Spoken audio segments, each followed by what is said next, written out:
Свинско с грах. Необходими продукти: 1 кг свинско месо, 3-4 глави лук,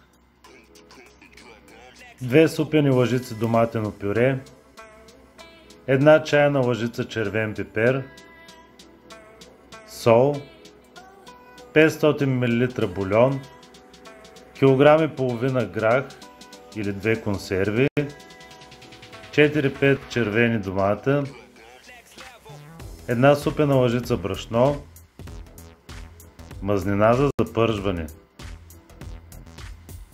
Начин на приготвяне: измийте свинското по студена вода и го нарежете на късове или порции. Запържете го в малко сгорещена мазнина. Прибавете накълцания на ситно лук и го запържете в мазнината, в която се е задушило месото. Лукът се пържи до лек загар и се прибавят 1-2 ситно нарязани домата или 2 супени лъжици доматено пюре. Разбърква се и се слага червения пипер. Към готовата запръшка се връща свинското и се залива с горещ бульон.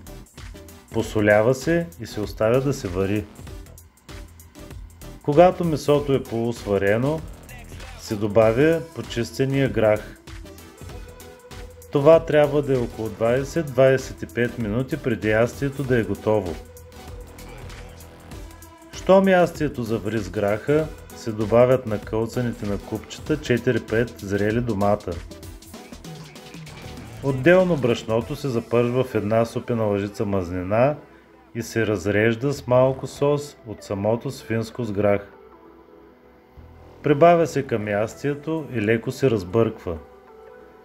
Така приготвеното свинско с грах може да се вари още около 8 до 10 минути на тих огън или да се изсипе в тава и да се изпече. Да ви е вкусно!